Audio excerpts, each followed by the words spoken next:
Putin said. He wanted to join NATO, and they said no. Well, why? Why do they not want it? If they had accepted Russia, and who's the enemy then? But they don't want that. They want Russia to be the enemy because they To be don't clear, want a year Putin. later, after saying he wanted to join NATO, he invaded Georgia.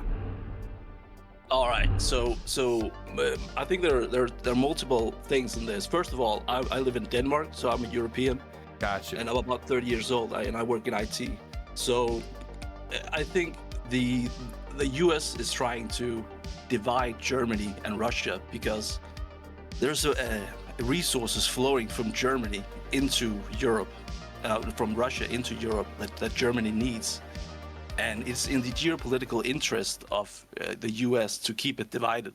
Just like they want to keep China weak, they want to keep Europe weak to avoid it turning into a power block that's competing for power in the world stage, so to speak. So I would say that the Germans. Let me just say this, and the other thing is, I think internally in the U.S. there's a big problem because when you see like the Putin interview, he does not know who's in charge in the U.S. because like he says when with the CIA, he calls up the White House and he says, Mr. President, the CIA is messing with us again. Could you please tell them to not to? And then the president always says, yeah, no worries, I'll talk to them. And then they never come back. Like, so Putin, he don't know who's in charge when he's talking to the U.S. And it makes sense. The CIA is all over. So I think that's another problem. Like there's the deep state needs to be cleared out. So let me be clear. I'm Mr. Deep State, okay? I like the deep state. I grew up in the D.C. area. I was raised by feds, okay? My name is Dylan Burns. The head of the CIA is William Burns, okay? It's in my blood. So we're probably not going to agree much here. But no. But the first thing I'll say is when it comes to the energy exports, the Germans made the decision at the start of the war, much to the shock of me and many others, that they would shift off of Russian energy. And they did that shift very quickly. And when they did that shift, there was a lot of concern that Germany was going to have to go through energy rationing, that Germany may even have rolling blackouts depending on the conditions of that winter. But the winter was quite light. And the winter in 2023 was also quite light. And their shift to both Norwegian exports and American LNG as beneficial for the United States, as we're about to, I think we're making 6 more LNG export terminals. We already have 5. They've been able to make up that reduction in Russian imports and heavily reduce Russian leverage negotiations with Europe, as they've then had to scuttle over to the Indians and Chinese to sell their products at a reduced price, lowering government revenues by 50%. Now, the Germans made that decision themselves. It is the Germans who have always been the main proponent of American security interests in Europe because they want the Americans to manage most of the security interests. It's part of the reason why the Germans don't have a very functional military, even though they poured some money into it. It's not, they have had problems with ammo shortages, equipment shortages, is because they were always the main proponent of America leading the way. That's why every single time there was a aid package to Ukraine, the Germans were never the ones to set precedent. It was either the British, either through sending the tanks, the Crusader tanks, or sending, the long-range missiles, or the United States. So, I mean, you could say that the Germans could have kept on the Russian imports, but they made the shift. It didn't hurt them that hard. And now they're getting imports from their allies that they don't have geopolitical disagreements with. So, but I think in the first place, the whole thing is retarded because they knew that there's they knew they didn't like the Russians, but still they want to make their economy. Dude, I'm sorry. Can you just either move the mic a little closer or speak a little louder? Better? Yes, that is better. All right. So it's retarded from the Germans in the first place to make their economy dependent upon Russian oil and gas import. If they know they don't like the Russians for whatever reason, why would you make yourself dependent upon import from? If you know, I think there's a few reasons. I think one of it has to do with lobbying, but besides that fact, I think another element of it was this idea, and this I think is somewhat pushed by the liberal school of IR, and I consider myself more closer to the liberal school. And I think it's somewhat true, but it didn't work here. And I don't think it's an end-all be-all. It was the same idea with China, that if you get very economically interdependent with this country, that it will act as a disincentive for war or an engagement or something like an invasion of Ukraine or an invasion of some other state in Europe, because that economic interdependence could be hurt. It could hurt the Russian economy, and it could hurt the European economy, but it would act as a disincentive for violence. Obviously, Merkel was wrong, and it didn't work. Biden is cutting down on the oil production, isn't he? Until he blew up Nord Stream 2. So to make Germany dependent upon imports from the Americans. So my question is, Wait, how do you know the United States blew up Nord Stream 2? It's pretty obvious. It's pretty. How is it? obvious. Tell me how it's obvious. Well, Biden said that he would, for one thing. But how do you know you did it? Well, because he said he would, and there's a geopolitical interest in the U.S. to do it. But we don't have any evidence they did it. And when he said he would do it, can we actually get the clip on that? Because I remember he wasn't. We're gonna blow up Nord Stream. I remember he said Nord Stream like wouldn't be exporting, or he said something along those lines. It was very vague. But we don't know. He says, we'll stop it, and then the journalist asked him, "How will you stop it, Mr. President?" And he said, "Don't worry, we'll do it." Yeah, that's again. Yeah, it was a vague answer. We don't.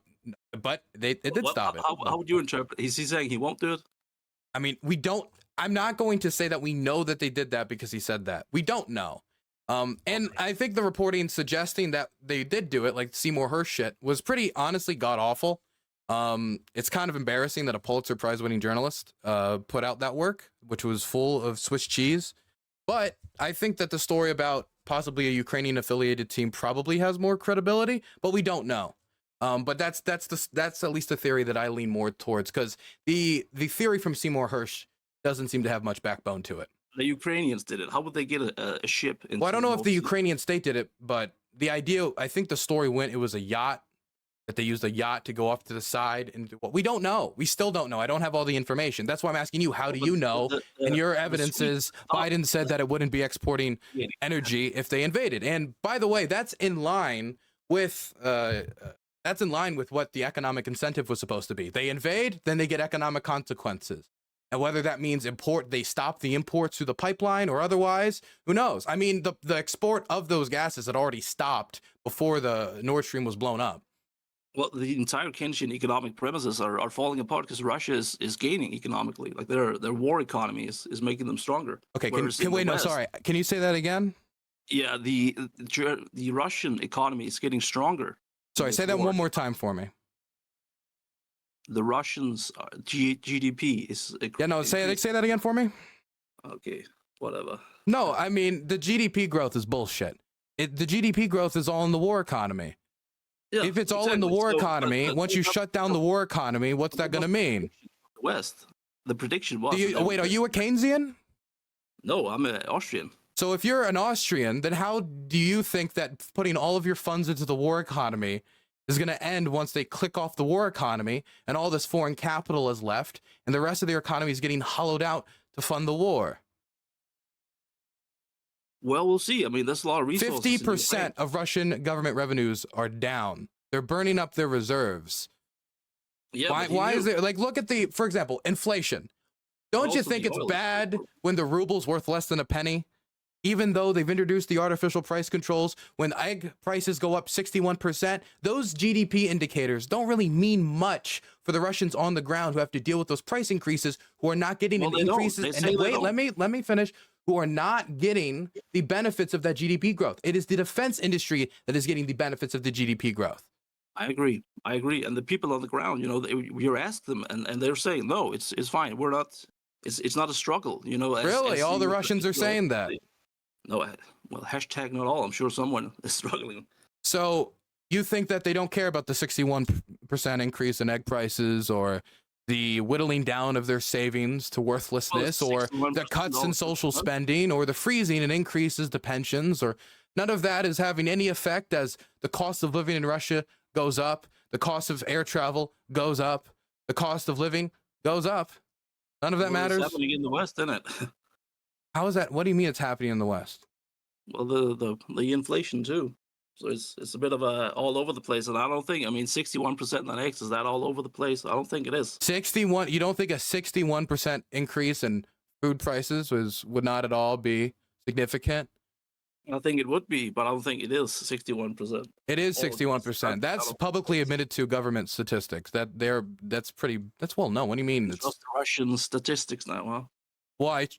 Well, it's just known. You can compare the egg prices. If the egg cost $1 one week and the next week it costs $1.61, I mean that's to year. But I want to talk more. Well, yes, if at the start of the year an egg was $1 and at the end of the year an egg is $1.61, and certain stores are starting to sell eggs not by the dozen, but single, meaning somebody comes in, they can only buy a single egg from the store. Some stores, not all. Oh yeah, not all stores make you only buy one egg. Some stores sell two. Some stores even sell three. They're rolling it in those stores. That's what I'm saying. Yeah, I know. 3 eggs. Oof. That's a those bushkas are fucking partying, man, with the bathtub vodka on those nights. 3 eggs? My God. Right.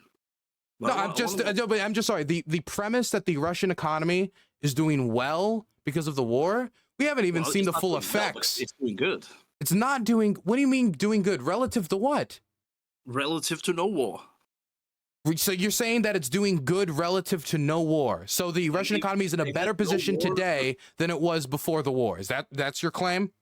Well, no, it's worse off, but I don't think it's as bad because the sanctions that's put on them. I mean, they're selling their oil at a premium. So they're selling it. What do you mean they're selling their oil at a premium? They're selling their oil price capped to the Chinese and Indians at a much lower rate. That's why government revenues are down so much. They're not selling that at a premium. They're selling it at a reduced rate. That's the exact opposite of a premium. No, they're selling it to the Chinese and to the Indians, and then they're getting at a reduced price. Yeah, then they're going to get kickback. Oh, the Chinese are giving them a kickback? Really? Do you have any evidence of that? I don't know. Can I find this now, man? They're not giving them the Chinese, as much as they will work with the Russians on certain issues, look, they will take advantage of them in a situation. Right? So the oil has to come from somewhere, and if the U.S. is not producing it, where is it coming from? Sorry, no, I'm waiting for the kickback. Where's the kickback? I'm looking at the prices of the gas where I live, and it's going up. What are you just changing topics now? Is that what you're doing? That you didn't know anything, like the kickback thing was just bullshit, so now you're just going to switch to Denmark gas prices? If you want, we can build you some more LNG terminals. I can give you some good old American gas, some good old red, white, and blue crude. Well, but I think way back in the day, the U.S. should have increased production, and Europe should have been more dependent on the Americans. But they didn't. They decided, no, we're going to be dependent on the Russians, who we hate, who the Americans hate, for some reason. And that's why you have higher gas prices in Denmark, because European leaders decided to be stupid. I agree. Yeah, I agree. Yeah, it's retarded. Yeah, that's why. So why are you angry about the United States now making LNG terminals to make up for that reduction? Wait, I'm sorry. We're getting off the topic. What happened to that? What happened to that kickback? Where is it? Do I have to? I'm just sorry. Like I've seen. I just don't know of any kickback that's happened because in my interpretation of events, it makes no sense for the Russians to be in a vulnerable position and for the Chinese to be like, I got you, bro. I could buy this at an extremely reduced price because I already consume energy from all these other manufacturers like Iran. 90% of Iran's energy exports goes to the Chinese. They don't have to be, they can be picky if they want to. And so they're taking it at a reduced price. The Russians are selling it at a reduced price because they don't have an option. And even if they wanted to sell at the amounts they were selling to Europe, they don't even have the infrastructure in place to do so.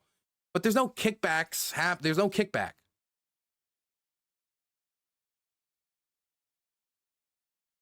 Well, I'm trying to see if I can find this. So the idea would be that they buy it at a reduced price, but then they give them more money in a separate account to them what it would have been at a higher price. So they're like two revenue streams then? How does this work? So the gas and oil is gonna remain like the demand for the energy is gonna remain the same, right?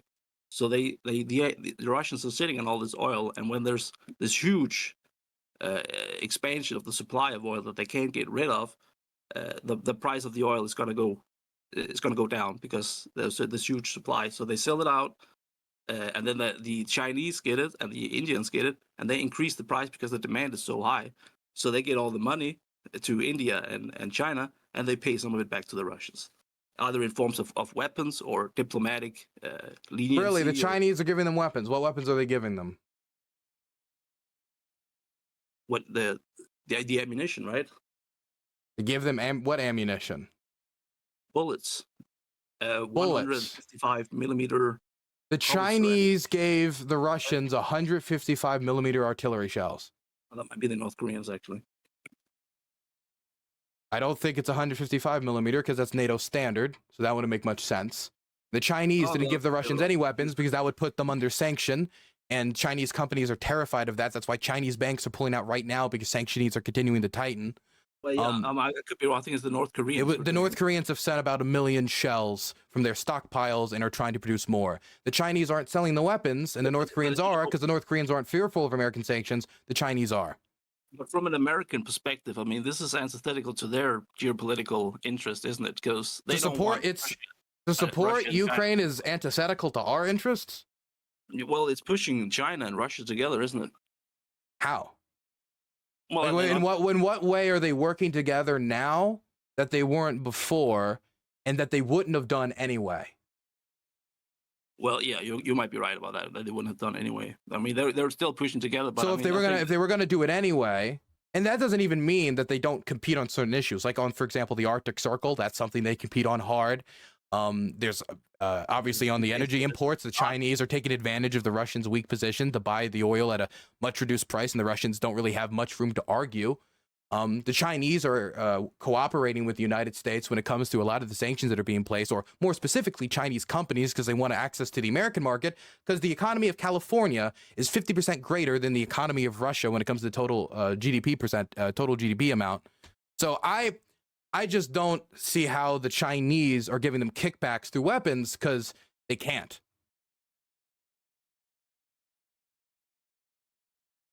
Fair point. Okay. But when it comes to America's interest, I can make it clear why I think it's within our interest.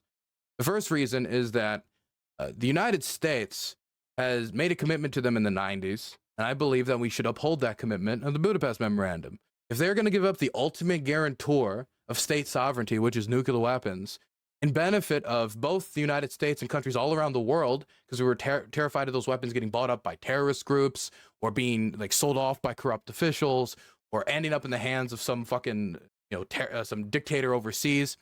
They gave up that nuclear arsenal at our insistence. We said we would make them an international pariah if they did not. In return, we gave them the guarantee that if their territorial sovereignty was ever infringed upon or someone used economic coercion against them, we would come to their assistance. Now, that assistance part was left vague, and the Russians also signed it, but I believe that nuclear non-proliferation is a real goal that the world should aspire to, and that giving up of the third largest nuclear arsenal in the world was a contribution that Ukraine made to nuclear disarmament that should be respected and maintained. Or the message is going to be sent that you give up your nuclear weapons, you give up the ultimate guarantor of state sovereignty. That's a mistake. Nation states should race to get nuclear weapons. That's the only way you can truly guarantee your borders, which is a message I do not want to send. And I also don't want to undermine American credibility. I want to maintain American deterrence in Europe. Europe and the United States make up 45% of the world GDP. I want to keep that steady. Well, let's just be real. It was stupid from Ukraine to give up the nuclear deterrence. And I think it's naive to think that the world will never have nuclear weapons. Not that we shouldn't. Well, I didn't say never have nuclear weapons, but we should stop the expansion of nuclear weapons. This was the policy of Brezhnev and the Kennedy administration. They decided this in the 60s, and it's been our position since then. And I maintain that position. I think it's a smart position. Well, it wasn't smart for Ukraine. Well, it's kind of complicated. I think on one hand, the maintaining of the nuclear arsenal would have been horrifically expensive. And with the Soviet collapse devastating the Ukrainian economy, were they even going to be able to maintain that nuclear arsenal, the third largest nuclear arsenal in the first place? Maybe they could have reduced its size, but even the destruction of that material costs money. Money that they didn't exactly have flowing out the ass crack, which they actually got assistance of the United States destroy said nuclear arsenal because they needed assistance from the United States to destroy said nuclear arsenal. That's not even talking about the fact that the United States was making clear that we would make them an international pariah. So they'd have to pay to maintain their nuclear arsenal and be an international pariah, have sanctions placed upon them as they're already in an economic crisis that is making 14-year-old Ukrainian children in Mariupol sell their bodies for sex. I don't think Ukraine was in the best position to maintain the nuclear arsenal. Now, they could have suffered through it all and done it anyway, but there are real incentives that were pushing them in the other direction on top of the contribution to nuclear nonproliferation. I think the whole internal politics of Ukraine is nuts. It's crazy. What's going on in there, and I think what they should have done from the very start is they should have, from a purely pragmatic, a realist perspective, they should have done some sort of hardcore nationalism, and then build a fort in the western side and in the eastern side and become Sparta. And anybody who's trying to encroach on them, either directly militarily or politically or propaganda, whatever, they need to keep that out. And then that will be their their contribution to the world. There'll be like this neutral state keeping the peace between the West and the East. That was what they should have done. So you just wanted to build like a lot of forts like Albania did? How did that help the regime in Albania? It's not the same situation. Albania Well, I just don't see how forts on both the East and the West is going to solve the situation. They have forts in Avdiivka. They're building forts in other places. They have forts. Yeah, well, it's too late now. I mean, they're going to lose ground. They're going to lose for the four provinces. I'm sorry. I'm sorry. Can you explain to me exactly how Fortress Ukraine would work in this situation? Yeah, so if they've maintained, I mean, first of all, they'll have to accept that they'll give up the Crimean island because the Russians need that warm seaport. Okay, yeah. So you already lost me, but you can keep going. So the idea is that they run their own brand. I mean, I pretty much already laid it out, and then they do their trade how they see fit, who they want to trade with, and they supply their grain or whatever. Wait, how do you know that? Because when Viktor Yanukovych's regime tried to make an association agreement with the Europeans, while also still being pretty pro-Russia, he was boxed out by the Russians. They engaged in economic coercion, which then led to Euromaidan and then led to, well, we see what it led to now. Yeah, but all the meddling and the regime change, both from Russia and the West, I mean, this is what's screwing them over. So they should have like the regime change was the problem during Euromaidan. Is that your claim? Well, both of the regime changes shouldn't be this way. They should have. What do you mean? Own. I'm sorry. What do you mean regime changes? Like they have the pro. First there was the pro-Russian. This is what year is this? This is way back, like 2007 maybe, way back. And sure, 2007's a year. Then they had that revolution in 2014, you know, with all the shooting in the street. So I think you meant 2004, maybe Orange Revolution, I assume? Yeah. Now, I wouldn't call that regime change. I would call mass electoral fraud was discovered, and then they had another election. I'm saying it's nuts. Do you not think mass electoral fraud is a problem that should be addressed in an election? It's a huge and that was decided by the Ukrainian courts, by the way. That wasn't like some like libtard politician in the West. It was decided by the Ukrainian judicial system, which is how it should be decided. That's, for example, during the 2020 race in the United States, when everyone was saying like Pocahontas or whoever, fucking magic fairies came out, changed all the ballots, the courts looked into it, and then all the cases failed because there wasn't widespread fraud. But in this case, the courts did look into it, and they did find widespread fraud. They had another election, and then Lukashenko won. Oh, no, it wasn't Lukashenko. What was it? No, yeah, it was Lukashenko. Well, do you trust the DOJ of Ukraine in 2004 and now? I think the evidence was pretty heavy. Do you want to go back? We can go through the evidence if you want. No, I think the 2014 is way more interesting because I think. Okay, yeah, we can move off of that because the evidence is inconvenient. So 2014. Yeah. What about 2014? No. Look, you just asked me if I wanted to talk about it. Okay, well, fine. We can move on. I'm just saying that we can go look through the evidence. Don't ask me, and then if I don't want to, then say, okay, just no. If you want to, we can do it. Okay, well, look, just fine. We'll just move on to 2014. Let's just mutually agree to not talk about the 2007 Orange Revolution. 2014 regime change. How do you see that event going down? It's been a long time, but I remember when it happened. I was looking at all the videos, and I thought it was fucking nuts back then. Got you, but like, what I saw was all the riots in the Capitol, and I saw a sniper on the roof who kind of escalated. I think he was the one who started. He started firing live rounds on the crowd, and that's what kind of kicked it off. Yeah, man, those policemen were brutal, man. The reports we were getting from like the flashbangs being tied with bolts and nails and being thrown in the crowds, the Tatushki that was getting hired to stab and provoke stuff, the Heavenly Hundred. It was a very brutal time in Ukrainian history, the Euromaidan and Automaidan. Yeah, so that's what I'm saying. This whole thing goes back, and the internal. Wait. When you said the snipers, you mean the police snipers? Yeah, the Berkut guys. You don't mean like. You don't believe that theory, do you? That, oh no, it was actually protesters all shot themselves. No, I don't think the process. No, I don't. I think there was some kind of CIA involved. I can't prove it.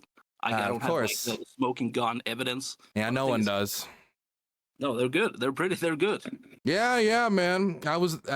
We sent the best agents on that case. We certainly did. I wish the CIA was nearly as powerful and incredible as everybody makes them out to be. We would be a much more influential country if that was the case. I wonder if Well, most of the, well, I wonder if the political CIA has more party- actual power or soft power. I wonder. What? The CIA coup stuff, I never bought it. I never found any evidence for it. I think it's bullshit.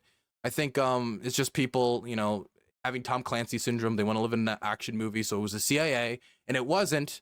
Years of corruption being unattended to. Yanukovych's personal involvement in criminal organizations, which was then shown with the Tutushki, angering people more, the brutalization of student protesters, motivating even more anger, and then the murder of over 100 people, motivating even more anger, leading to him trying to ban protesters, which did not work, and then he fled the country.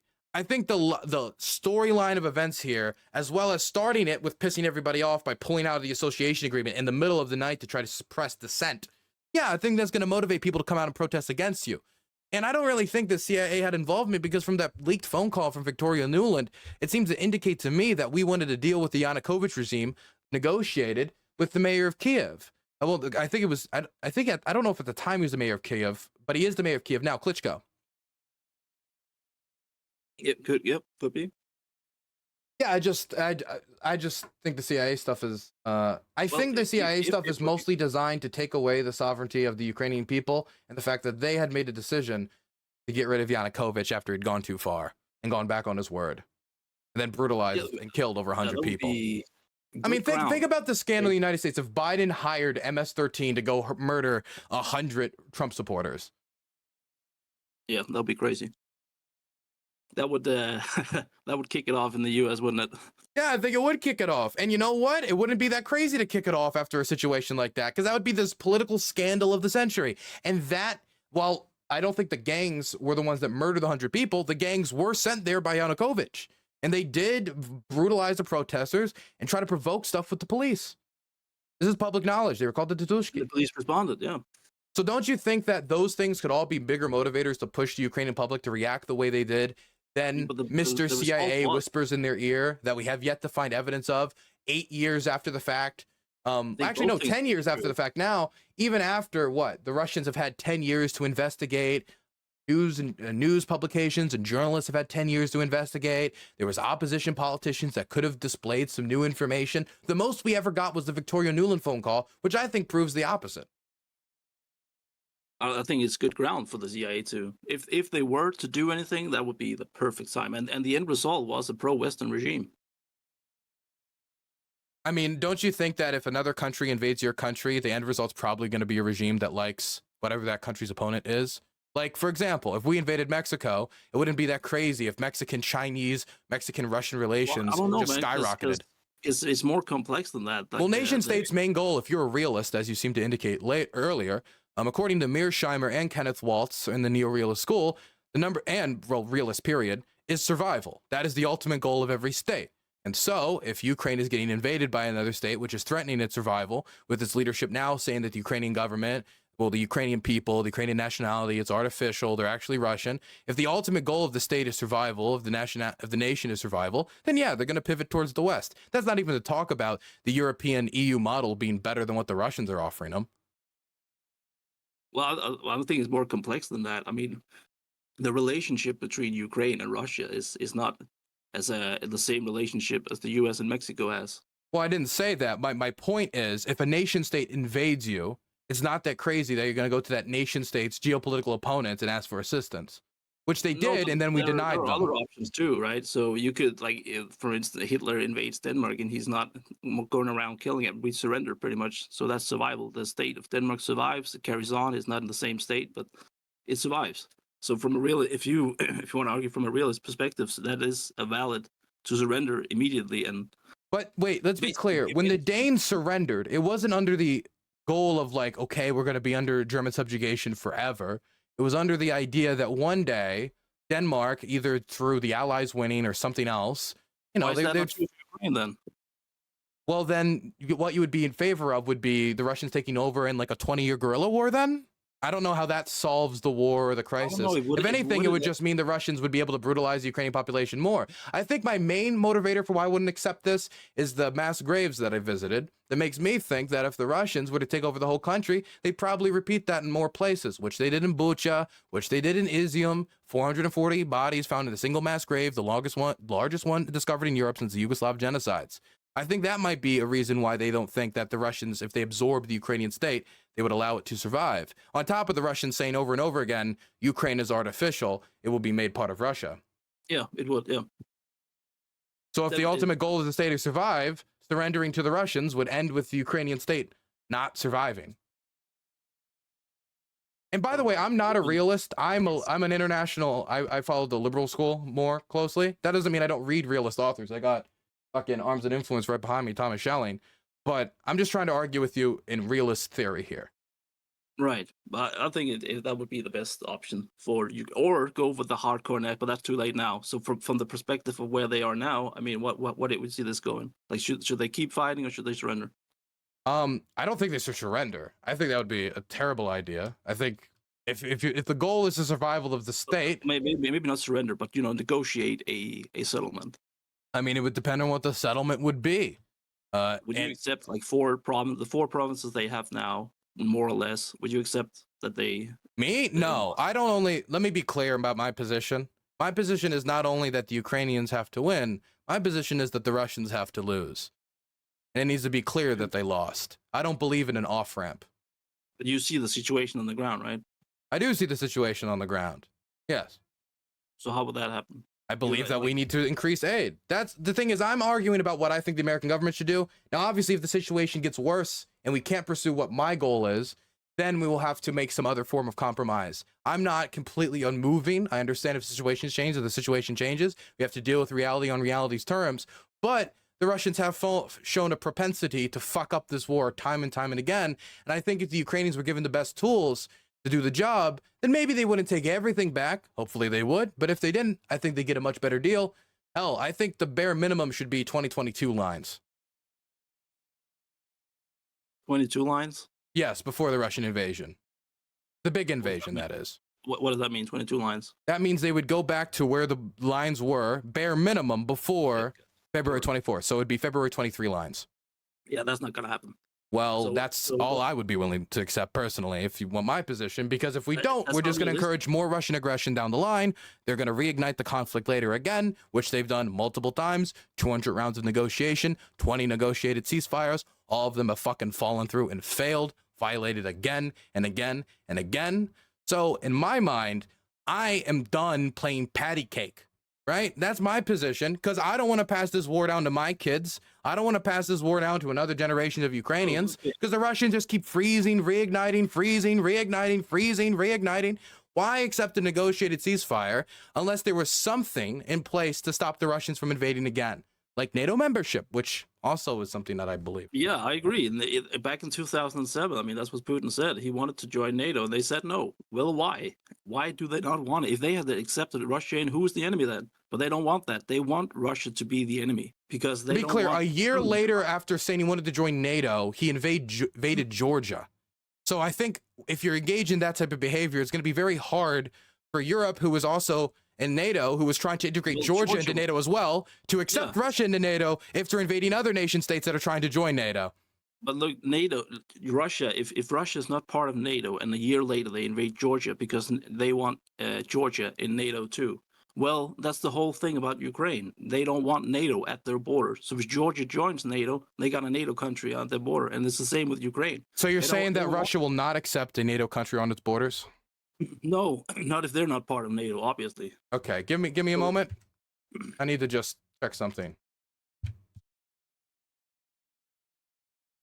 So, what do you think about Estonia, Latvia, Lithuania, Poland, and Finland all being NATO member states that are already on their border? What do you mean? What do I think about it? All of those, you said, oh, they don't want a NATO member state on their border. There's already 5 on their border. One of which is on their border because they invaded the Ukrainians, Finland. Yeah. So when you look at Russia, there's was it 7 geo entrances into the Russian territory? Yep. Geographic. Yeah, I understand the mountainous regions that they could use as choke points to stop European invasions. Yeah. Right. So they want to control all of them, right? And now I've watched Peter Zeihan as well. They got 2 of them. So this is their geopolitical. It's just like, U.S. want a non-hostile Mexico and non-hostile Canada. It's natural. That's what they want. And you can't say that NATO is a non-threatening or a peaceful organization, so to speak. So why would they want that expansion closer up to their border? And it says on this map that, Wait. that Finland is part of NATO too. That's the new Let's thing. be clear. I don't care that much about whether or not the Russians want it now, because wait, let me finish. Let me finish my sentence. I think that the West was at least somewhat in the right to have some discussions with the Russians, even after the annexation of Crimea, about what the future security arrangement should be. And I get shit from my Ukrainian friends for saying that. But the reason why is that avoiding the largest war in Europe in World War II is a desirable goal. Trying to find some way that that territory could be reintegrated into Ukraine through nonviolent means was, I think, a laudable goal, right? But the Russians have taken every opportunity to continue expanding the conflict until they got in over their head. Now they're fucked up, and we're supposed to come to their rescue? I have no interest in doing that. They fucked up. They have to learn the geopolitical lesson. Well, I think it's the other way around. I think NATO needs to learn the lesson here and learn that Russia is a powerful state that we cannot ignore. And it's not like a Middle Eastern fucking banana republic you can just roll over. This is a serious... We acknowledged their demands for 8 years in Ukraine. We ignored the Budapest Memorandum. We ignored it when the Russians violated it. We ignored it when we violated it and did not really come to Ukraine's assistance all that much. We allowed them to take Crimea with very little pushback. We allowed them to take 1/3 of Donetsk. We allowed them to take 1/3 of Luhansk. And when they reignited the war and when they moved troops over, and we knew they moved troops over into Ukraine while they were denying it the whole time, even as their soldiers were getting caught, we allowed it to happen, and we wouldn't even send them lethal aid. We'd send them radar so they could see themselves getting bombed, but the only lethal aid we sent to the Ukrainians was in 2019. When the Euromaidan revolution happened, one of the first public statements said by the new Ukrainian government was, hey, let's negotiate over Crimea. Not, oh, hey, the base is Sevastopol, it has to go, it has to go, it has to go. Let's sit down and have negotiation. That wasn't accepted. They moved in. It seems like over the last 8 years, we've been pretty accommodating and bending ourselves backwards, even to the point where Obama was mocking Mitt Romney for warning about Russian aggression. Like, oh, did you get your policy from the Cold War, you fool? That was the public position of the Obama administration, the Bush administration. I would say probably also the Trump administration for most of it as well. So I don't know what we could have done to be more accommodating outside of completely abandoning our security commitments that the Russians also made with the Ukrainians in the fallout of the Cold War. It feels like now that we've taken away their ultimate defense mechanism, now we have to abandon them to the Russians, even though both the Russians and us were requesting it in the first place. Well, I think Ukraine fucked up. I think they should have recognized, like I said, that they're not going to be part of NATO and they're not going to be part of the EU. But they would. They insisted they want. What about what would be best for the Ukrainian people? Does that at all affect your thinking here? Yes. Okay, so when you see that the Ukrainian economy has been stagnant since the end of the Cold War and that it hasn't recovered, even though that before the Soviet collapse, it was predicted to be one of the most prosperous post-Soviet economies, one of the most prosperous economies going into the 1990s. Then it faltered. Was a democracy, wasn't it? What? It's been a democracy ever since, hasn't it? Democracy with the big quotation marks, I guess. It's complicated, but I don't understand how they can look over their border, see the economic whirlwind that is the Polish economy and how it's blown up since the collapse of the Soviet Union, or the Czech economy, or many of the other European economies that decided that they were going to abandon the old Soviet model and they were going to go aggressively after the oligarchical corruption that those old bureaucrats were trying to establish in these states. Unlike what Ukraine did, Ukraine decided that it would not pursue that model for a period of time due to different politicians' decision. But as time went on, Poland bolstered its economy, the Polish military expanded, the Polish economy expanded, they prospered. Ukraine has been stagnant the entire time. It's not that crazy that the Ukrainians, after trying this neutrality thing for 30 years and a lack of economic integration with the European Union, they look over the border and say, it's right there. That'd be really good for us. Let's sign an association agreement. Let's get some work travel visas. Let's have some trade with our grain. We have, these bountiful fields. I think that's logical for Ukrainians to decide that they want to join the EU. And when you poll them, that's what they say. Well, is that what they say, though? I mean, I get it. Yes, I can show you the polling data if you want. Yeah, but I mean, the polls. I mean, Oh, I yeah. I mean, they're understood what. probably fudged by my same CIA masters. I understand. Okay, so Well, no, I mean, I'm sorry, but don't just reject the data because you don't like the data. I don't like that oh, shit. I agree, and look, I agree. I think most people want to be wealthy, right? And the Ukrainians want that too. I'm not disagreeing with that. But the poll numbers, any polls coming out of fucking Ukraine or Russia, okay, I'll agree. The poll numbers are correct. They want to be rich. I agree with that. Well, no, they want to be part of the EU. But That's my yeah, statement. They want but to be part of the EU and they want to be part of NATO, and they've wanted to be part of both. Well, EU for a longer period of time, for well over 1 or 2 years now, and the EU even before that. yeah, and then the Russians said if you do that, that's going to be a threat to our security interest. Well, I So mean, you they can do say that now, but they didn't say that before. Yeah, they did. In 2002, Putin said that if the Ukrainians wanted to join NATO, that's their business. He also said in 2008, after invading Georgia, Really, he said that? yes, he did. You want me to get you the clip? Yeah, please, yeah. Okay. 2002, Putin, Ukraine, NATO.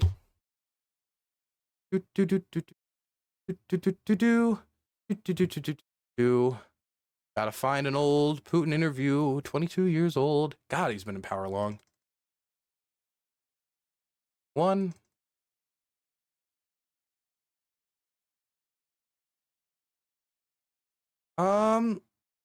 Oh, I think this is it. Will you accept the Kremlin for this press statement as a source on Ukrainian politics and what their position was? Yeah, I suppose I will. Yep, it's the Russian government website, so I would assume it's probably a good source on what they believed at the time. I wonder if they'll delete it if people keep bringing it up to them. That's why I don't bring. I should not bring it up on stream, though. Keep. NATO.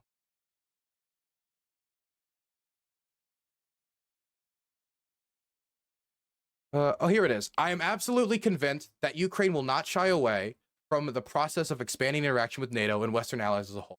Ukraine has its own relationship with NATO. There is the Ukraine-NATO Council. At the end of the day, the decision is to be taken by NATO and Ukraine. The matter of those two partners. That's Vladimir Putin, 2002, All right, so May fast forward 17th. like 5 years, and it's 2007. Okay, And, well, we can look at his 2008 interview if 2007 is an area that's more comfortable for you. In 2008, he had an interview and he said, I would not invade Crimea because Crimea. Okay. So this is 2002, and 5 years later, Putin is applying for admission into NATO. Yeah, before he invaded Georgia. Yes. Yeah, yeah. And then he's rejected. He said the U.S. and the European Union. Can you tell me why he was rejected? No, no. Go ahead. You laid out why. No, I'm asking you why he was rejected. Well, I think it's because the U.S. Don't want Germany and Russia. What do you mean you think? I'm asking. Is there any? Was there? If there was meetings, then I assume that the reason could have been brought up, right? There must have been some reason or things or something brought up as to why they're not being made a NATO member state right now, right? Yeah, and if you research this, you know this, yeah. They don't like them. That's why. That was so. The reason why was because they just don't like the cut of the Russians' jib. That's right. Well, you got me there. I think that's the exact statement from President Clinton. Those Russians sure are ugly. Can't let them join. Yeah. I mean, just today, I mean, the last 14 years, it's been relentless anti-Russian propaganda in the Western media. I don't think that the reason they stopped the Russians is just due to Russophobia. I think this is very silly. I mean, just in the what is the? Aren't you a realist? If you're a realist, then stuff like this would make no sense, right? Just basing upon it makes sense from the perspective that the United States want to remain the global hegemon, and they don't want a power block in Europe. What do you mean they don't want a power block in Europe? They're part of the power block in Europe. Russia and German alliance, because Germany is a player on the map. I mean, it's been faded for a long time, but they're a player. They're a big economy. Yeah, but the Germans don't want to be part of a Russia. They don't want a Molotov-Ribbentrop Pact 2 electric boogaloo. I don't think they're excited for that idea as well. The Russians want that. The Germans don't. But then yes, they do. They want the really oil. What bases are on German soil? Is it Russian bases or American bases? It's American bases. That's what I'm saying. So why would Russia and why are the wait? Who approves those bases being there? Come again? Who approves the bases being there? The Germans do. The Germans obviously. do. And They were- Germany they were has a parliament, right? Well, too, right? Parliamentarians that are elected by the people, yeah? Mhm. So the people elect politicians, the politicians vote, and the politicians have continually kept the arrangement that American bases can stay in Germany. In fact, Olaf Scholz was in the United States like a week ago, hoping and praying and almost begging for the United States to be more involved. Yeah, we'll see if that remains, because I don't think it will. I think. But my Germans point are is the for it. Germans seem to be very energetic about keeping the American alliance. It's a good deal for them. They get security and they don't have to spend that much money on their military. Well, now they're spending more on their military. Out of all the European powers, they're spending the most to the Ukrainians. Retarded. The Germans are retarded. I agree. So it's just they're stupid. That's why they've chosen the NATO system, which has given them post Cold War stability over joining the Russians on imperial remakings. What would make sense for the Germans is to have a good relationship with the Russians and get cheap energy into their country so they can build up their industry and build up an alliance. I thought you said earlier that it would be stupid for them to be heavily reliant on Russian imports, and it was dumb for them to do that. Yeah, it is. If they want to be part of the American global hegemony. Why? Wait. Why? What do the Russians offer them outside of being to be blunt, a gas station? Why would they give up the American superiority in military force, the economy, and this relationship that's worked for them for the entirety of the post-Cold War period in order to unite with the Russians? Then watch Europe engage. I mean, the Germans want economic stability. A reshaping and filling of a power vacuum by Russian empire building would not produce that outcome. Why not? If they get cheap energy and if the Russians are invading Estonia, Latvia, Lithuania, Ukraine, Moldova, and then sparking a war with Romania over Moldova, if they're doing this, if they're building empire, then yeah, I do think that will cause instability. Why would Russia invade those three countries? Because I think Putin believes he owns them. So it's a belief. Well, it's because he said it. That's why. We're back to, it's because he said it. I believe a man when he tells me who he is. Well, he told you he wouldn't. He said that those states are artificial creations. He said that these states can only exist as an extension of the Russian Empire, and that these states are also engaged in horrific prosecution of the Russian-speaking populations. I don't know where I've heard that before. I think, and not to mention, leading up to the invasion of Ukraine, when they were talking to the West while also denying that they were going to invade, one of the demands they were making was America removing the nuclear umbrella for Estonia, Latvia, Lithuania, and the post-Soviet countries. Why do you think that was? They removed the nuclear what? Nuclear umbrella. That means that if those countries are invaded, we would use nuclear weapons to defend them. The Russians wanted that gone off of Estonia, Latvia, Lithuania, Romania, and post-Soviet states. Why do you think they would want that if they didn't want to cross that tripwire? They don't want nuclear weapons on their border. You don't need to have nuclear weapons on their border for it to be covered by a nuclear umbrella. We cover the South Koreans with a nuclear umbrella, but we don't have nuclear weapons there. Right, but there's a difference between deploying the weapons in the country and then having the capacity to drop. We don't have any nuclear weapons deployed in these countries. We reserve the right to use them if the worst has come to pass. We actually, after the Cold War ended, we've reduced, up until 2013, we were reducing not only our military deployments in Europe, we were also reducing, I think, our amount of tactical nuclear weapons that were in Europe, since our Cold War policy of defending Europe was heavily dependent upon small nuclear weapons, tactical nuclear weapons. We reduced that. For Europe, but why would this mean that he wants to invade them? Like so there's no longer a nuclear umbrella. Because I believe that it's not that I believe. I know that Putin is a Russian chauvinist. I know because of what Putin says, and he says at length, like he did in the 44-minute Tucker Carlson interview, going from fucking Yaroslav the Wise to modern day Ukraine, that Russia is eternal, that Russia's borders end nowhere, and that's a direct quote from Putin, by the way, that they're putting on billboards all across Russia. And if they believe that, while also saying that Estonia, Latvia, Lithuania, and these countries are artificial creations that oppress the Russian speakers, and he's asking for the nuclear umbrella to be removed from them as he's probing further and further, yeah, I can have a sneaking suspicion that could at least lead me to want to keep a deterrent in place to protect these countries that don't want to be subjugated by them. But yeah, I do think that if the Russians had the opportunity, they would snatch up these countries. Yes. All The three. Russians already have 1,500 troops illegally deployed in Moldova. It's not that crazy to think that they would do such a thing. They've already been provoking shit in Transnistria for the entirety of this war. That's not even to talk about the corruption they've been fomenting, giving Moldovan politicians literal bags and bags of cash to make them take pro-Russian interests in the Moldovan parliament. So the Russians can do this in Moldova, but the CIA can't do this in Ukraine. Do we have any evidence of the CIA doing it in Ukraine? We have the bags of cash. The police caught them. I don't know. I'm a little skeptical of this. I can tell you, like, there is American aid going into Ukraine even before this, whether it be like humanitarian aid or NED funding. Like, those things are public. You can point to those things. Those things are not giving countries, politicians, secretly bags of cash to make them take pro-Russian policies. So what do you think? What is the goal of Putin? Like, you buy the narrative he wants? I believe he wants to build an empire. Yes, that is what I believe. Yes. I disagree. I don't know. So when you think the Russian state officials say that Russia can only exist as an empire, do you think they're just shooting the shit, or what do you think they mean when Putin's like, I love Ivan Ilyin, and he's, they're pushing this idea that Russia's borders end nowhere, that all these states are artificial, that this great injustice when done with all these territories were taken away from Russia. Do you think all of this is just posturing, or what do you think it is? I think the Slav people, like the race, the Slav, is I think he wants to unite those. I don't think he wants to create. Yeah, so he wants to create a Russian empire based around the Slavic identity. Yeah, I guess you could say that. So it's an empire. Well, is it an empire?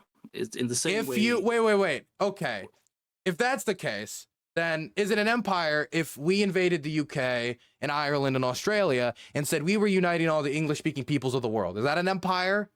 That would be, yeah. That would be an empire. If the Japanese were to make this, let's say, Asian prosperity sphere, where they were trying to unite all the Asians of the world to challenge Western imperialism, would that be an empire? It would be, but it doesn't make any sense for like a racial empire that way. I mean, that's a kind of a. But let's also be clear: the people we're talking about don't want to be part of their empire. The Ukrainians have made that very clear. They don't want to be part of the Russian Empire. The Estonians don't. The Latvians don't. The Lithuanians don't. The Bulgarians don't. No, but it's the same. Did Iraq or Afghanistan want to become a democracy? And how did that end, by the way? Who won that war? Yeah, immediately, 24 hours after, all the DEI, all the woke stuff went out the window. 24 hours after 20 years of billions of investment in Kabul. 24 hours, it was all over. Yeah, that's why I think the Russians should pull out. They should get off the sinking ship now. Yeah, so it's the same thing. Like the American democracy empire is, if you take it to the logical conclusion. So the idea is the more. By the way, can we not compare this war to Afghanistan? Because there was no. We're talking about empires, right? Okay, well, talking if they want to create an. So I'm saying, well, the other way around. The other empire that's competing is the democracy empire. Is to spread. So the logic is the more democracy there is in the world, the less war there is, because people will tend to vote for peace. Well, we've been voting for war all this time, haven't we? And we've been going to war all over the Middle East, spreading this. Well, I see this guy. Wait. Reel it in. Democratic peace theory is not about democracies are inherently just more peaceful. Period against all states. I think there's a general idea that democracies, because people have a direct say in government, will be less likely to send their sons and daughters off to die, generally to some extent, but it mostly has to do with the fact that democratic states are less likely to fight each other. And yet here we are, democracies at war. Which democracies are at war? Ukraine and Russia and... Whoa, really? Russia's a democracy? Really? Dude, you're fucking with me. I don't believe you that. Well, I mean, who's the other guy in the Russian election? It's a communist. So really? It's pretty easy. Yeah. Can I ask you a question? Does anyone in the world know who the other guy is? And is the fact that you even referred to him as the other guy an indicator of something? Yeah, obviously he's got no chance. So why do you think he has no chance? It's the fucking what is the name of it? And by the way, why was it that the anti-war politicians were specifically taken off the ballot? About the empires. If I wanted to be against the Iraq war, I could run for president. If you want to be against the war in Ukraine, you can't. The guy who tried to was removed from the ballot. No, because he was communist. It was a bad platform. So you genuinely think Russia's a democracy? You genuinely think that? I think you can speak out against Putin inside of Russia, but you can't speak out the nation of Russia. That's the main difference. Like, Really? You can think, speak out against Putin in Russia. yeah, but So you if I can't went to speak out- Russia and I said Putin is a homosexual, he sucks cock, and you know he's a loser, and he's destroying this country by like ruining us by going to war, and we should take our boys home because I love Russia so much, and I don't want our soldiers to die in this pointless war. If somebody was to say that in the State Duma, they'd be able to go home, everything would be fine. They come to work next day. You could say that, but the propaganda is so deep within. You the really Russian believe they can? No, fuck it. Fuck off. Fuck off. You're fucking with me. Now I believe you're a troll. Enough. Let me finish, man. So when you look at inside Russia, their whole like social interactions, if you did that, you would be socially ostracized, I think. Socially ostracized with a baton, I would say. Yeah, probably. The police would probably beat you. Yeah. Do you think the fact that people holding up blank signs getting arrested for holding up blank signs might be an indicator of something? Look, it's a fucking mess. I don't want to live in Russia. I'm not pro. I think democracy depends on strong institutions, which they don't have. The institutions are all built around Putin. It's not a democracy. Well, arguably, I would say to what extent is if Putin was to die tomorrow, who takes his place? Do you know? Do I know? Does anyone know? Know what? If Putin was to die tomorrow, who's the next leader of Russia? Do you have any idea? No. Could be... Nobody has any idea because Putin keeps everybody else fighting each other so that he can have no strong competitor, so no one can even dream of an alternative. That's the state media apparatus acts as an extension, as his propaganda arm. The church, the Russian Orthodox Church, acts as an extension of the Russian state. This is not a democracy. Right, but arguably, when you look at it the other way around, I mean, to what degree is America really a democracy? Because when you look at the Trump situation, then you see he gives orders, and the state apparatus is not enacting those orders. Well, is it really a democracy then? Because they say what all the orders time, did he give? That like evacuating the soldiers from the Middle East, that didn't happen. Well, he kept flip-flopping on it. It was in the middle of the night after having a conversation with Erdogan. He said, we're going to pull out of Syria. And then after conversation with other State Department officials and his justification in public being, well, the Kurds weren't with us at D-Day, he flip-flopped. And then he was like, actually, never mind, we'll stay. Only after Erdogan's militias dragged Kurdish politicians out of their car and shot them in the head at the side of the road. Then he flip-flopped again and again and again. That's one way to view it, I guess. But it's no secret that, all the time we hear it all from inside the state that we have to stop Trump at all costs and blah, blah, blah. Do you think that Trump likes democracy? I think he do. I think he loves the Republic. He loves America. Do you really believe that? I truly do. Okay, so you think he loves the Constitution and he would respect it and defend it and stuff like that? I think Trump has to win to clear them out so that the next time... That wasn't my question. I'm asking, because our democracy, you're Danish, so I don't know how much you know about the American democracy. But our democracy is based on the Constitution, and Congress and the Senate and the president are given certain powers by the Constitution. The Constitution is like our holiest of documents in the United States. Do you believe that that Constitution, which democracy is built upon, that without would not function, is something that Donald Trump would defend if it got in his way? Yeah, he would defend the Constitution, yeah. Why did he say then after he lost the election that the Constitution should be suspended so he could be made president again? I don't know, did he say that? Yes, he did. I mean, he says a lot of shit. But he believes it. He pursued it. He pursued trying to stay in power. He called Secretary of State Brian Kemp during the count.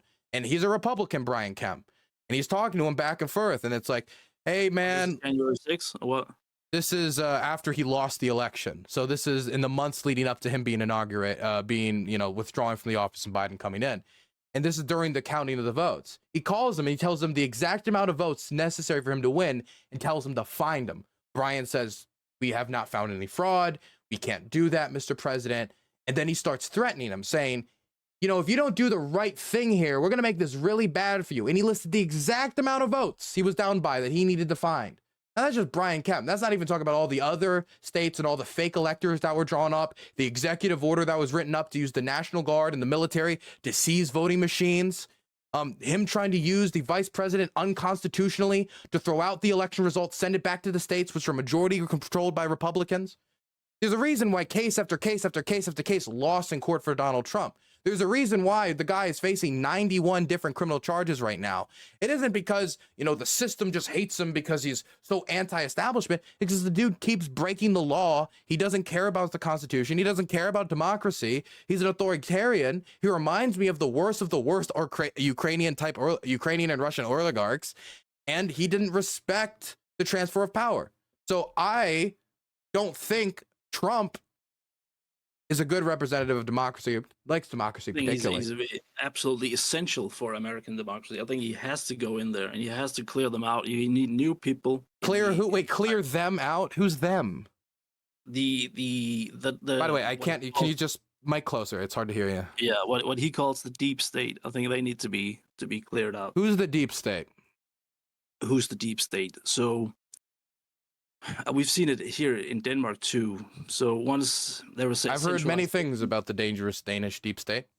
So there was a centralization of powers and reforms going on in the 70s and the 80s, where they removed local officials and they replaced them with state officials in a centralized state authority, rather than the county.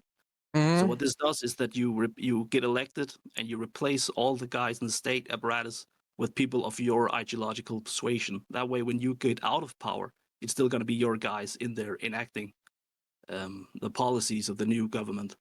That way, you can fill it. And it's the same thing that's happened in America. This is the deep state, the military-industrial complex, as it's also called. The guys who lobby the politicians, the guys in the state apparatus who are not elected, who acts in ways antithetical to the policies of the sitting government. Wow. So they're not enacting orders. They're doing their own thing. Like they have a political persuasion that is not in accordance with the current government. So if that's true, if this is the deep state, why does the deep state donate so much to Trump's campaign? Like some of the largest defense firms in the country have donated millions to his campaign and millions to other election denying Republicans. I don't know why they do that, because Trump's policy is no war. And I mean, that's... Oh, really? Trump's policy of increasing drone strikes, restricting the information on the drone strikes that we can see, bombing Soleimani, not asking for congressional approval to do so, bomb the families of terrorists. All I'm deep state win. All these things you say, they can be levied at Obama too, and Bush and Clinton. Well, no, wait, no. Let me be clear. I'm not arguing whether or not Donald Trump or any of these people, one's better than the other. I'm simply arguing right now that Trump just doesn't like the quote-unquote deep state because he would like to be the king of the deep state. No, he wants to clear them out. And really? So why didn't he do it in the first term? Because he didn't know. He didn't. He thought he could work with the deep state. Fuck, they hate him. He didn't know. He thought he could work with them. Is that it? Yeah. Why? Okay, so you're saying that he would not just appoint all of his loyalists and then try to use said institution for himself.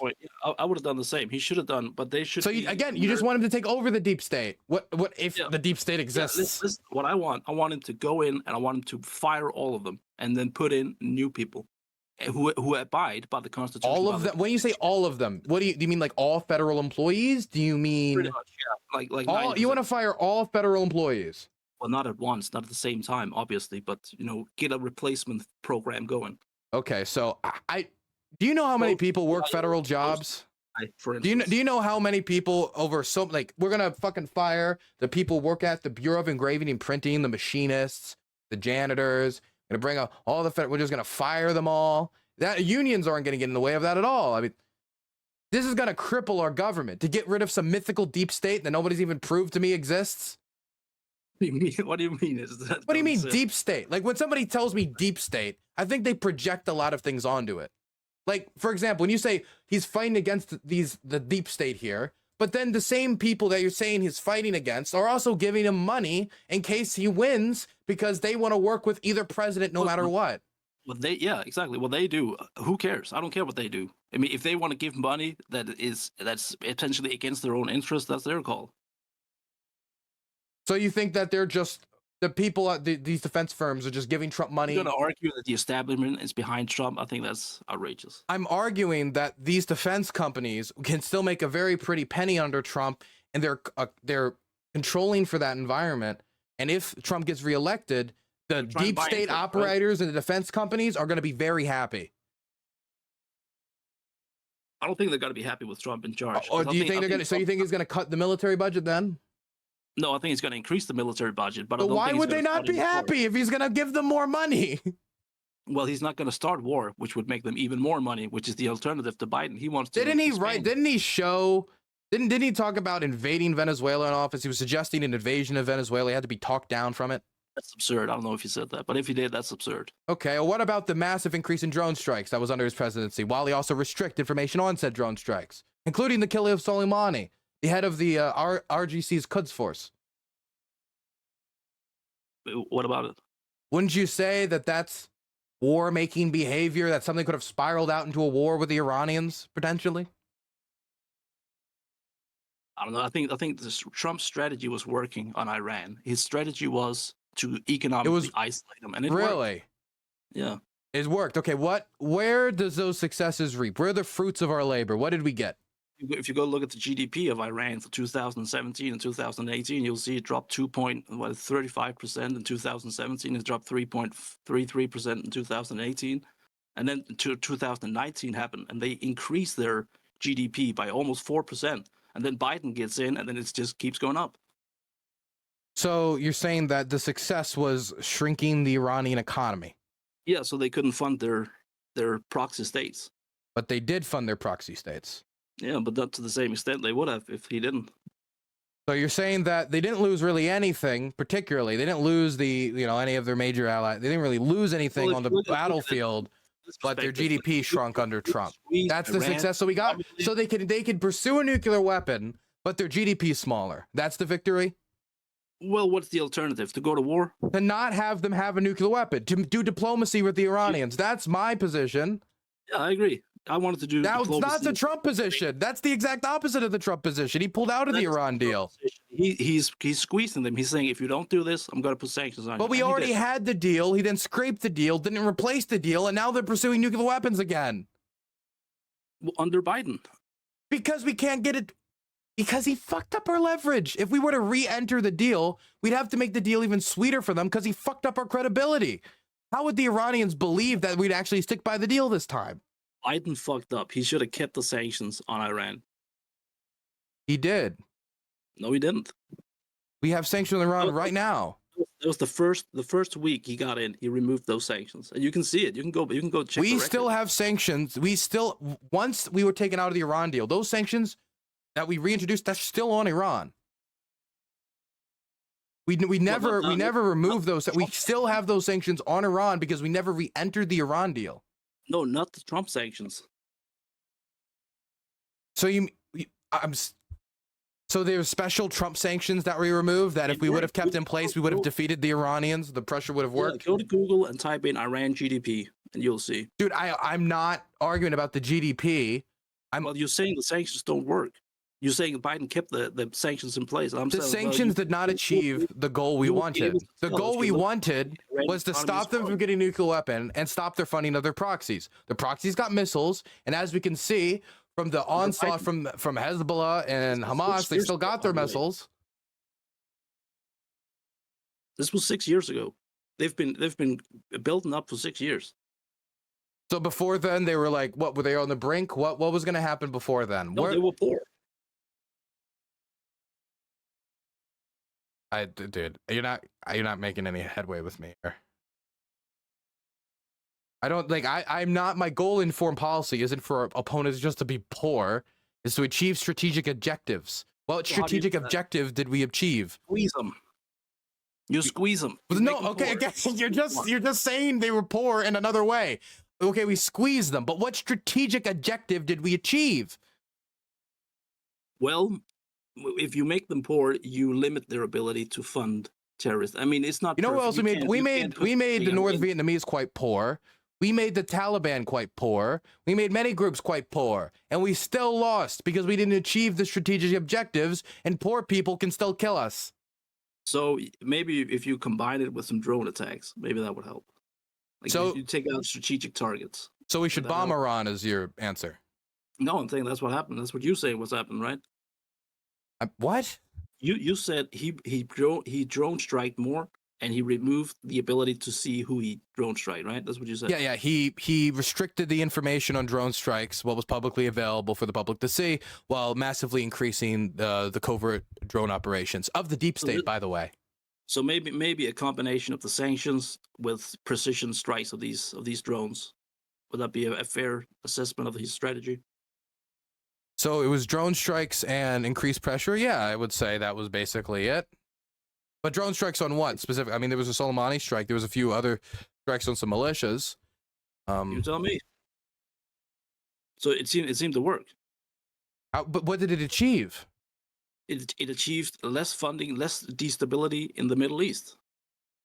What do you mean less instability? I mean, no war. The Middle East was at peace during Trump.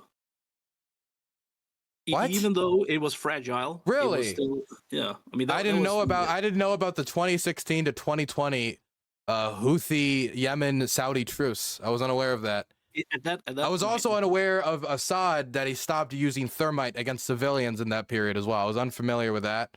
I was also unfamiliar that of all the ISIS attacks in the region or Operation Inherent Resolve. I was also unfamiliar with all the drone strikes or, you know, or any of the what about the violence between the different militias in Iraq? That's another good period of peace and stability during the time in the region. Look, I don't think that Trump brought peace to the Middle East. I mean, he finished Obama's war, Operation Inherent Resolve, and after Operation Inherent Resolve was finished, that we saw a reduction in drone strikes and strikes and airstrikes in Syria. I would say that's probably the most I can think of. He massively increased strikes in Afghanistan too.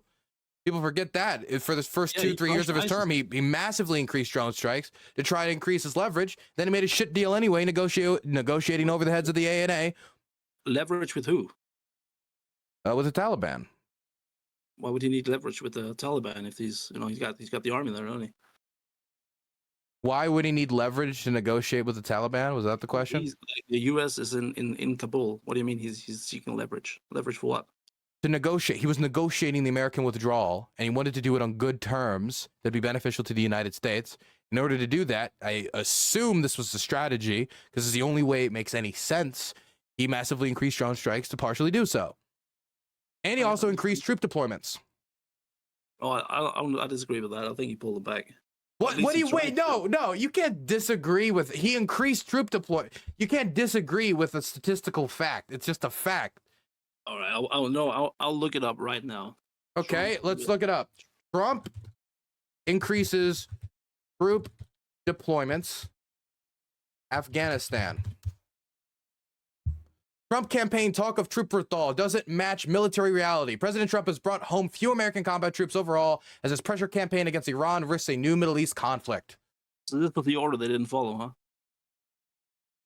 What was that? So this is the order they didn't follow. What? I'm sorry, I can't hear you. This was the order that they didn't follow. He told them we need to pull out, and right here it is. Trump announces new strategy for Afghanistan. Calls for troop increase. August 21st, 2017. Written by David McNamara and Abby Phillip, Washington Post. Wait, let me play the audio and stream quick so it can be more embarrassing. Give me a second. America requires love I'll be right back. for all of its people. When we open our hearts to patriotism, there is no room for prejudice. Okay, can we skip to the thing? And historically inherited a challenging and troubling situation in Afghanistan and South Asia, but we do not have the luxury of going back in time and making different or better decisions. We will not talk about numbers of troops or our plans for further military activities. Conditions on the ground, not arbitrary timetables, will guide our strategy from now on. That was actually the only smart thing he did, by the way. But then he signed onto a timetable anyway. America's enemies must never know our plans or believe they can wait us out. I will not say when we are going to attack, but attack we will. Our troops will fight to win. We will fight to win. Jesus Christ, this is actually more... Sorry, this was more hawkish than I remember. He announces a troop increase, and then he says we're going to fight to win. There was no sound, so I didn't hear it. Oh, I didn't play it to you. Okay, well I can send you the link. Yeah. Was So it playing? I was it's playing it more for hard audience. I was playing it for the stream. There you go. Well, the stream. Okay, maybe. Oh no, I just sent Yeah. it to you. There you go. He did a troop increase.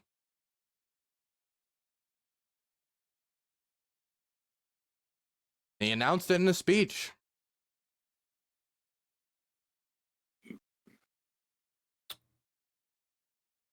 Do I have to fucking subscribe to this? No. You know, I don't think you have to subscribe, but I think we got off topic, but I think we should probably wrap this up anyway, because we've been talking for a bit, and I want to get to the other news stories that have lined up.